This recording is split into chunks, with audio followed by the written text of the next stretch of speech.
So the first feature in this video, let's look at how to change the display size. Now display size, in the sense the entire user interface size will be changed, and it just looks quite a bit better like a super high resolution mobile phone, or rather super high resolution display, as if you are using that. As you can see, the entire user interface is changed to different resolution altogether with that simple setting. As you can see, a lot of things gets covered in just one page rather than having to scroll down or keep scrolling down all the time because of the font size. Now of course, if you are not proper in reading this little tiny small size, you can always change the font size as well. I'll just show you how to do that. So to change the entire display size, just go to the settings, and here you will find additional settings, and there is accessibility here. Just tap on the accessibility. Now here you should see the display size. Now I have changed it to small. You can just tap on plus and change it to default or large or extra large. So as you can see how big the display gets. So if you have a problem viewing the mobile phone because of the font size is very small, you can always make it large and enjoy this feature. So this is how you change it. By default it was like this, and I changed it to very small. Just looks way better and very neat as well. If you want to change just the font size and not the entire user interface, what you can do is, again, go to the display here. Inside the settings, all you have to do is just go to display, and here you will find text size, system font. You can, now it is yes, you can make it medium, just a bit bigger. Now this way you can read it easily. There is a lot of screen real estate here to use. Even while browsing internet, what it does is it gives you a lot of stuff in just one little page. So this is how you utilize the display size. This was the first feature. Start using it. Hit that like button if you like this feature. The second thing is to using a second space. So as you will see right now, changing it to second space gives you a private space where you can store all the things that are private to you, or rather you can give the second space to public, or rather your friends or your relatives, so that they use the mobile with only few applications installed. So that way you can give it to your kids, let them use the space, and your entire stuff will be private and safe as well, so they don't mess up with your private space. So in order to do that, what you have to do is just go to the settings again. There is second space here. There is second space. Just tap on that. Turn on second space. As you can see, two spaces, one device. Just tap on continue. Switch between spaces. So how you want to switch between two created spaces, using a password or using just a shortcut icon on the home screen. What you can do is create a password separately. Just for now, for demonstration purposes, I will use a shortcut. Just tap on continue. Second space password. Not really, you can give password every time. I'll just say skip. Now here's the entire separate space. You can customize it. You can install applications which won't be shown in the other space. So if you want to switch to other space, just use this. Now it is asking for the fingerprint scanner. So let me just tap on the fingerprint. Boom. Now it is switching to again another space.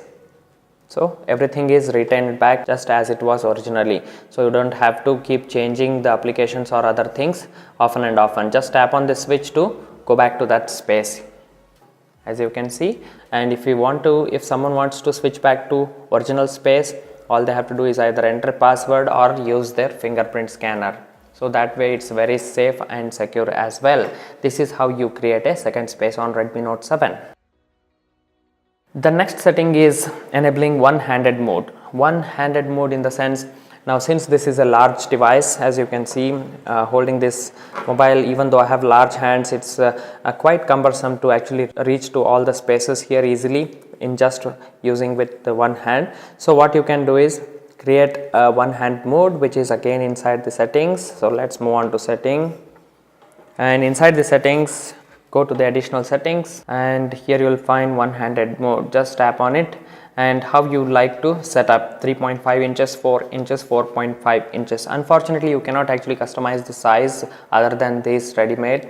So 4.5, let's say 4.5 inches, or rather 4 inches. So I enable this one-handed mode. Now what you have to do is just swipe left or right, and boom, there you go. Now easily with one hand I can access the entire screen. So depending on your hand's size, you can set it to 3.5 inches, 4.5 inches or 4 inches, just like this. So this is how you use the one-handed mode. It's very convenient feature. Now if you just want to go back to original space, just tap on this dark empty space and the original screen is retained. So this is very nice feature. The next one is button and gestures, launching camera very quickly, basically creating a shortcut for the camera. So in order to do that, just go to the settings, inside the settings, additional settings, and here you will find button and gesture shortcuts. There are so many things that you can really customize according to your liking. For example, if you want to launch camera quickly by double pressing the power button, you can just set that, tap on it, set it to your own preference, your own liking. Once you do that, see, just I lock the mobile phone. If I just double press the power button, boom, instantly camera gets opened. So this way you can set the shortcuts to all the different things. Take a screenshot, slide 3 fingers down. If I just slide 3 fingers down, boom, there you go, screenshot is taken successfully. That way launch Google Assistant, long press the home button. If I just tap and hold the home button, now Google Assistant is launched. As you can see, it's listening to me. Open split screen, long press the back button, split screen gets activated. There you go. So this is how you set different kinds of things, or rather different shortcut screen, just to access different things very quickly. So this is how you set the buttons and gestures. Basically, if you just go through, there are a lot of things that you can do. So if you want to quickly access menu of any of the application, you can set that to show menu or show recent apps tray. So that's how you trigger the function. Automatically disable navigation buttons. While using apps in full screen, you can disable these navigation buttons automatically so that you utilize full screen.